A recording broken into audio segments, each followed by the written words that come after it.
All right, so hopefully these wheel dollies, once I get them kind of assembled and everything else, will solve a problem I've had with this garage and the Corvette pretty much since we moved in back in 2021. So I like having a lot more space. I like open space in the garage. The Corvette kind of has to be somewhat in the middle. Let's see if I can kind of get a better view of where it is. So there's the car. To be able to do stuff on this side of the car, I have to be a little bit further that way. That's just space.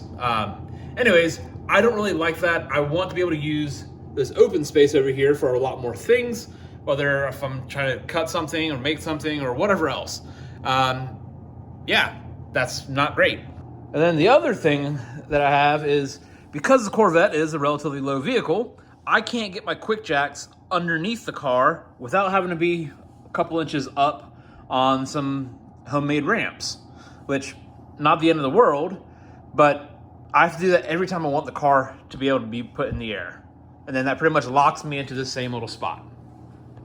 So I still have 3, almost 4 feet of space here that the car could be pushed further over against this wall if I'm not gonna be doing anything, or if I'm gonna be doing something over there. I want the more space. So that's pretty much the entire reason why I have these. I'll be able to get rid of these little pieces of wood underneath each tire. So if I want to actually lift the car with the QuickJacks, I can just 1, 2, 3 pump with each foot, and then now the car will go in the air.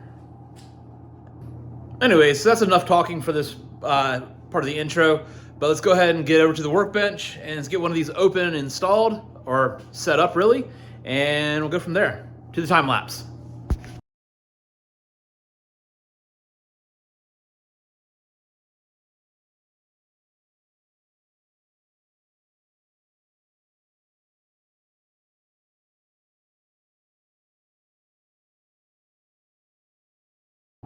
All right, so that went together a whole lot smoother than I thought for something from Harbor Freight. It's 4 bolts and that's about it. Anyways, depress the lever, knock this back.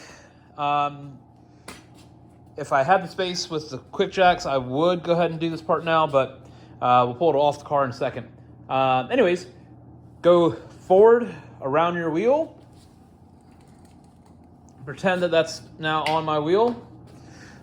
Flip this lever into the up position. Yeah. There we go. Hand all nice and greasy at the same time. So all that's going to do now is it's going to activate this jack. So now we'll be able to start ratcheting.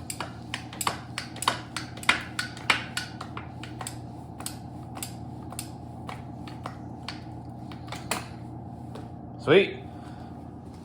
And we can just go ahead and flip this guy back down. Man, there's a lot of grease all over it. And when it's in the down position, we're unlocked and we can go out.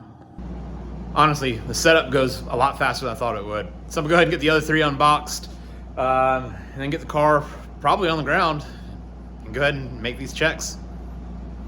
So one thing just kind of thought about, noticed, I'm not sure if these are gonna work. Lovely to say when you just spent a couple $100s on something and you don't know if it's gonna work. So if you've watched a number of my videos, you know that I run a 315 wide tire on all 4 corners, which this particular rim is an 11-inch, or sorry, a 10.5-inch rim. My other set is 11-inch wide, but then you have the tire, which bows out just a little bit more. So after all said and done, my tire is about 13 inches wide. Can you tell what might not be 13 inches on this stuff? Yep.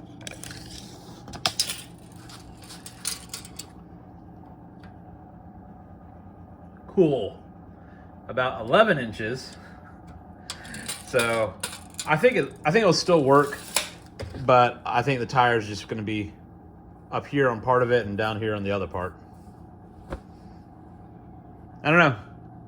So we'll see if this works. I'm going to pull the QuickJacks out from underneath the car, get the car out, pull the wood out, pull the car back in, and yeah, let's give it a check. All right, so we got the car back on the ground under its own weight, and yeah, We've got all these positioned kind of where they need to be. First things first, it is in gear. Parking brake is set. So that axle at least is not going to move any. So let's go ahead and give it a couple tests. I have no idea how much or how little this is going to take.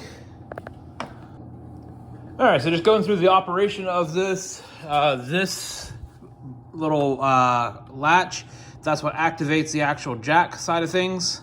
So we will snug it up against the tire, leaving ourselves a little bit of a gap.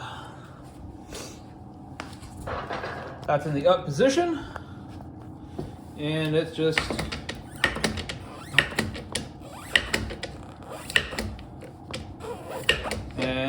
yeah, we are now in the air on this wheel. How to put it down, pretty straightforward. You can go ahead and set that down. And then how to lower the car. You're gonna flip this guy, and then we're gonna use the same foot lever at the very back of it. We're gonna take some pressure off, and we're able to go all the way down. We're gonna keep doing this. And yeah, now the tire's back on the ground. Go back up, flip it.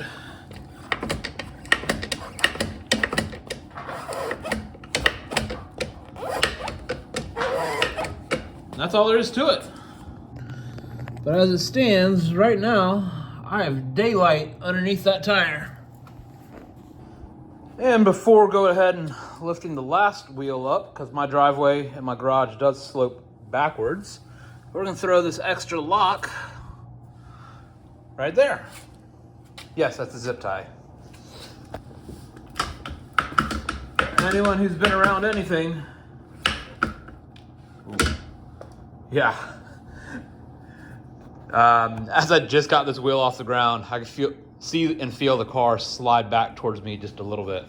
So before I do anything as far as moving the car that way, this is going to be a two-person job of, I'm gonna leave the front on the ground, pivot the rear over.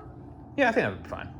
Yeah, so just from a safety standpoint, I know my garage slopes towards the back a little bit. How much? I don't know. Is it enough that I don't want to mess with it? Yeah. So what I'm going to do is I'm basically going to do the front, push it over, and then I'm going to do the rear, push it over. So basically just kind of crab walk the car over, just because I don't trust things to not roll down the hill and me have a not great video to make. And just like that, the car's moved over about a foot and a half maybe. I need to put cornhole somewhere else. I need to put that canopy somewhere else. Make some better decisions with some of this stuff. Then I can actually go back another, I'd say another foot I would be able to do pretty comfortably. Anyways, so they work. My garage is sloped to the back, so it's a bit unnerving doing this with one person. I'd feel much more at ease if there's a second person basically just being safety to make sure that the car doesn't go down there. So definitely need to move some stuff from over on this back wall. I need to move cornhole and some other stuff. Probably put it honestly up on that little shelf, and then I'll have another foot and a half to go that way, and I'll have this whole open area, which I think is enough for easily a whole 8-foot board going across. If I need to shorten the workbench, I might do that also.